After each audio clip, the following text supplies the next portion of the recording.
అద్భుత జీవితం టీవీ కార్యక్రమం చూసిన ప్రేక్షకులకు మన ప్రభు అయిన యేసుక్రీస్తు నామంలో శుభము కలుగును గాక. ఈ కార్యక్రమాన్ని మీరు ప్రతి శనివారం ఉదయం 7 గంటల నుండి 7:30 గంటల వరకు వీక్షించగలరు. ఇప్పుడు దైవజనులైన రెవరెండ్ డాక్టర్ వి శాంతికిరణ్ గారి ద్వారా దైవ వర్తమానాన్ని వినండి. కార్యక్రమం చివరిలో దైవజనులు చేసే ప్రార్థనలో ఏకీభవించి అద్భుతములను పొందండి. ప్రభునందు ప్రియమైనటువంటి అద్భుత జీవితము టీవీ కార్యక్రమం చూస్తున్నటువంటి ప్రేక్షకులందరికీ ప్రభువైన యేసుక్రీస్తు నామములో శుభములు తెలియజేస్తున్నాను. మీరందరూ క్షేమంగా ఉండాలని, ఆశీర్వదించబడాలని నిత్యము దేవుణ్ణి ప్రార్థన చేస్తున్నాము. మీలో చాలామంది ఫోన్ చేసి మా పేర్లు, మా సమస్యలు అన్నీ గుర్తుపెట్టుకొని ఎప్పుడు ప్రార్థన చేస్తూ ఉండండి అని చెప్తున్నారు. అయితే దానికి మరి ఏం చేయాలో నేను ఈ కార్యక్రమం అంతంలో నేను చెప్తాను మీకు. ఈ సమయంలో దేవుని యొక్క వాక్యంలోనికి వెళ్దాము. ఈ దినమున మనం ధ్యానించుకున్నటువంటి అంశము ఆశ గల ప్రాణమును తృప్తిపరిచే దేవుడు. దేవుని యొక్క వాక్యంలో కీర్తన గ్రంథం 107 కీర్తన 9వ వచనంలో ఆశ గల ప్రాణమును తృప్తిపరిచే దేవుడని వాక్యంలో రాయబడింది. అయితే మనకు ఎటువంటి ఆశ, దేని కొరకు ఆశ కలిగి ఉండాలంటే ఈ లోకంలో అన్నిటికంటే ముఖ్యంగా మరి 42వ కీర్తనలో కీర్తనకారుడు రాస్తున్నాడు మొదటి 2 వచనాల్లో, దుప్పి నీటి వాగుల కొరకు ఆశపడినట్లు దేవా నీ కొరకు నా ప్రాణము ఆశపడుచున్నది, నా ప్రాణము దేవుని కొరకు తృష్ణగొనుచున్నది, జీవము గల దేవుని కొరకు తృష్ణగొనుచున్నది. హల్లెలూయా. కీర్తనకారుడు 42వ కీర్తన రాసినటువంటి కీర్తనకారుడు దుప్పి నీటి వాగుల కొరకు ఏ విధంగా అయితే ఆశపడుతుందో అదే రీతిగా ఓ దేవా నీ కొరకు నా ప్రాణం ఆశపడుతున్నది, దేవుని కొరకు నా ప్రాణం తృష్ణగొనుచున్నది. తృష్ణ అంటే అది దప్పికలో అత్యున్నతమైనటువంటి స్థితి, దాన్ని తృష్ణ అని అంటాం. జీవం గల దేవుని కొరకు తృష్ణగొనుచున్నది, గొప్ప ఆకలి, గొప్ప దప్పిక కలిగినది. దేవుని పరిశుద్ధాత్మ కొరకు నా ప్రాణము ఆశపడుతుంది.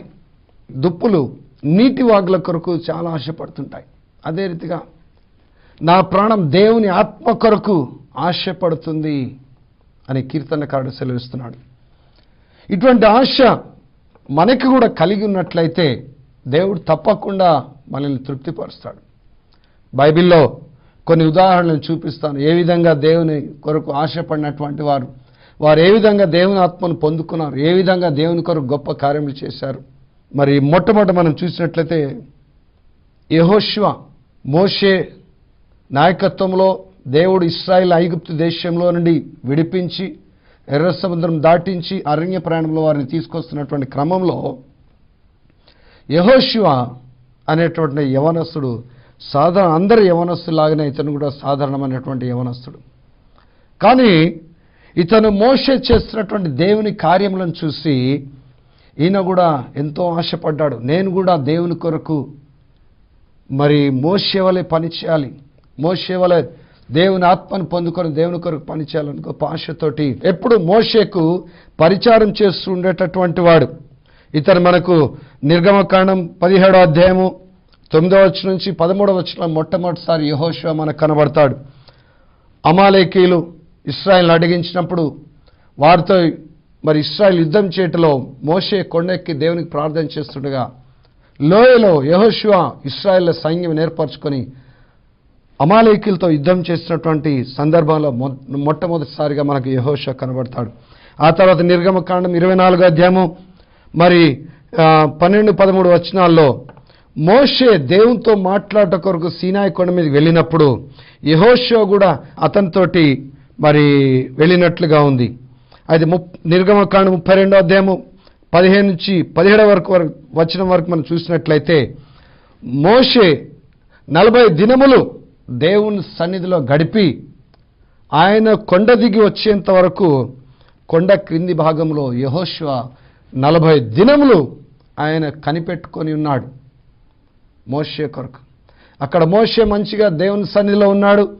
40 రోజులు దేవుని సన్నిధిలో ఆనందిస్తూ దేవుని సన్నిధిని అనుభవిస్తూ దేవుడిచ్చేటటువంటి మరి ఇచ్చినటువంటి ఆజ్ఞలు అన్నీ రాసుకుంటూ దేవుని సన్నిధిలో సంతోషిస్తున్నాడు. ఇక్కడ మరి ప్రజలు కూడా పాళెంలో వారు కూడా సంతోషంగా గడుపుతున్నారు. యెహోషువ మాత్రము ఒక్కడే కొండ దిగువ భాగంన ఆయన మోషే కొరకు కనిపెట్టుకొని ఉన్నట్లుగా మనకు దేవుని వాక్యంలో తెలుస్తుంది. ఒక్కడే ఉండాలంటే ఎంత బోరు కొడుతుంది. కానీ అతనిలో ఉన్నటువంటి ఆశ దైవజనునికి పరిచర్య చేయటం ద్వారా నేను కూడా దేవుని ఆత్మను పొందుకోవాలి, నేను కూడా దేవుని పరిచర్య చేయాలనేటువంటి గొప్ప ఆశ ఆయనను ఎంత రిస్క్ అయినా తీసుకోవటానికి సహించేలాగా చేసింది. హల్లెలూయా. అదే రీతిగా మరి నిర్గమకాండం 33వ అధ్యాయము 11వ వచనం మనం చూసినట్లయితే మోషే గుడారంలో దేవునితో మాట్లాడి వచ్చేసిన తర్వాత కూడా దేవుడు ఇదే రీతిగా నాకు కూడా ప్రత్యక్షమై నాతో మాట్లాడితే ఎంత బాగుంటుంది అన్న ఆశతోటి గుడారంలోనే మోషే వెళ్ళిపోయినా సరే గుడారంలోనే నిలబడి ఉండేటటువంటి వాడు ఈ వచనంలో మనకు తెలుస్తుంది. కనుక దేవుడు యెహోషువలో ఉన్నటువంటి ఆశను గుర్తించి ఆయనను మరి మోషే ద్వారా సంఖ్యాకాండం 11వ అధ్యాయం 28వ వచనంలో ఇశ్రాయేలులకు 70 మంది పెద్దలను ఏర్పరిచినప్పుడు ఆ 70 మంది పెద్దలలో యెహోషువను కూడా ఏర్పరచుకున్నట్లుగా మనకు ఆ వచనంలో తెలుస్తుంది. హల్లెలూయా. ఆ తర్వాత సంఖ్యాకాండం 13వ అధ్యాయం 8వ వచనంలో కాదేశు నుండి కనాను దేశంను సంచరించడానికి పంపినటువంటి 12 మంది ఇశ్రాయేలు గోత్రికుల పెద్దలలో ఎఫ్రాయిం గోత్రం తరపున యెహోషువను పంపినట్లుగా మనకు తెలుస్తుంది. ఇక్కడ కూడా 12 మందిలో ఏర్పాటు పొందుకున్నాడు యెహోషువ. హల్లెలూయా. ఆయన ఆశను బట్టి ఆయనను దేవుడు పైపైకి హెచ్చిస్తున్నాడు. సంఖ్యాకాండం 14వ అధ్యాయం 6వ వచనంలో కనాను గురించి సాక్ష్యం ఇచ్చినటువంటి ఇద్దరిలో యెహోషువ అన్నాడు. ఒకతను యెహోషువ, రెండోతను కాలేబు. తర్వాత మరి 38వ వచనంలో ఆ 12 మంది సంచరించి వచ్చినటువంటి 12 మందిలో 10 మంది చనిపోయారు. బ్రతికినటువంటి ఇద్దరు పెద్దలలో కాలేబు యెహోషువలో యెహోషువ అన్నాడు. హల్లెలూయా. అదే రీతిగా సంఖ్యాకాండం 26వ అధ్యాయము 65వ వచనంలో ఐగుప్తు దేశంలో నుండి బయలుదేరినటువంటి ఇశ్రాయేలు 20 సంవత్సరాల పైబడినటువంటి వారు మొట్టమొదట లెక్కించినటువంటి 6 లక్షల మంది చిల్లరలో మరి అందరూ అరణ్య ప్రయాణంలో కూలిపోయారు. ఇద్దరు బ్రతికారు. ఆ బ్రతికినటువంటి ఇద్దరిలో కూడా యెహోషువ ఉన్నాడు. హల్లెలూయా. యెహోషువ ఈ విధంగా మరి దేవుని ఆత్మ కొరకు గొప్ప ఆశ కలిగి ఉన్నాడు. సంఖ్యాకాండం 27వ అధ్యాయము 18 నుండి 23వ వచనం వరకు దేవుడని యెహోవా మోషేకు యెహోషువను గురించి ఇచ్చినటువంటి సాక్ష్యంలో ఆయనను ఇశ్రాయేలులకు నాయకునిగా ఏర్పరచు అని యెహోవా మోషేకు ఆజ్ఞాపించాడు. యెహోషువ గురించి దేవుడు ఆయన నా ఆత్మను పొందినవాడని సాక్ష్యం ఇచ్చాడు. ఆయన ఏర్పరచు ఇశ్రాయేలుకు నాయకుడిగా నీ తర్వాత, ఎందుకంటే నువ్వు ఈ యోర్దాన్ దాటకుండానే యువతలే నువ్వు చనిపోతావని దేవుడు మోషేకు చెప్పాడు. ఆ తర్వాత ద్వితీయోపదేశకాండము 31వ అధ్యాయం 14 నుంచి 23వ వచనం వరకు మనం చూసినట్లయితే మోషేను యెహోషువను దేవుడు ప్రత్యక్ష గుడారంలోనికి పిలిచి వారిద్దరికి ఆజ్ఞాపించాడు. మోషేకి ఇవ్వాల్సిన ఆజ్ఞలు మోషేకి ఇచ్చాడు, యెహోషువకు ఇవ్వాల్సిన ఆజ్ఞలు యెహోషువకి ఇచ్చాడు. నేను నీకు తోడై ఉంటాను, నీవు ఇశ్రాయేలులను నడిపించాలి అన్నాడు దేవుడు. హల్లెలూయా. ఈ విధంగా యెహోషువకు దేవుని కొరకు ఉన్నటువంటి ఆశను బట్టి దేవుడు ఆయన్ని తృప్తిపరుస్తూ ఆఖరికి మోషే తర్వాత ఇశ్రాయేలీయులకు నాయకత్వం వహించేటటువంటి బాధ్యతను దేవుడు యెహోషువకు అప్పగించాడు. హల్లెలూయా.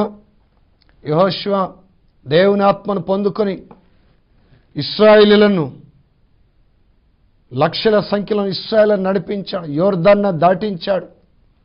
దేవుని కొరకు ఎన్నో యుద్ధములను ఇశ్రాయేలుకు నాయకత్వం వహించి జరిగించాడు.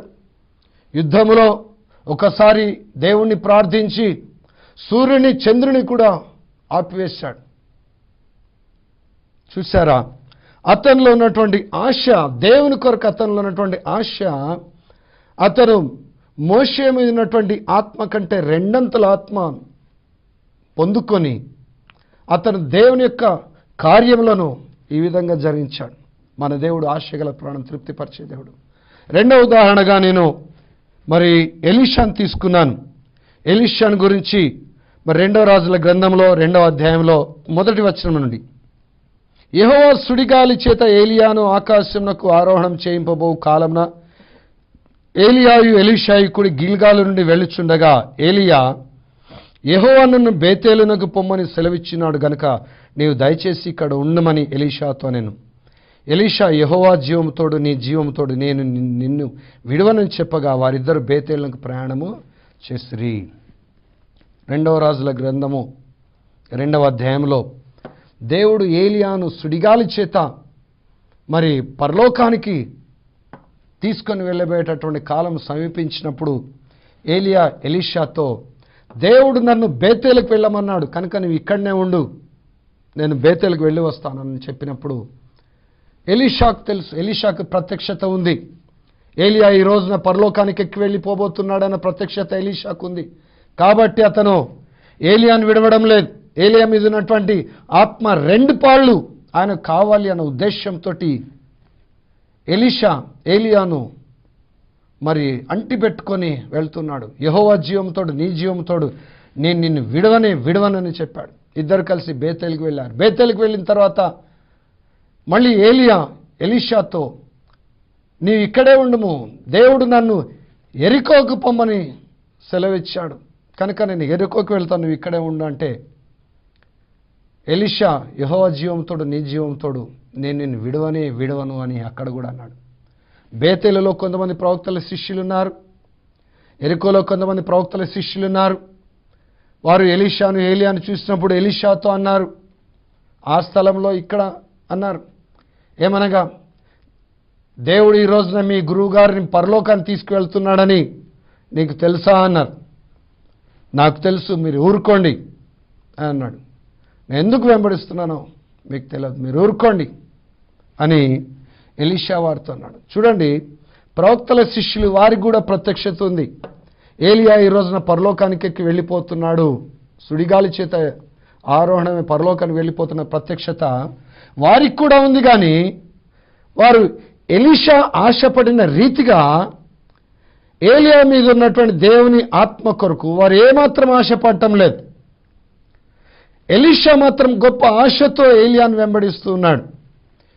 ఎరికోకు వచ్చిన తర్వాత మళ్ళీ ఏలియా ఎలీషాతో అన్నాడు, దేవుడు నన్ను యోర్దానుకు వెళ్ళమన్నాడు, దయచేసి నువ్వు ఇక్కడే ఉండుము అని అన్నాడు.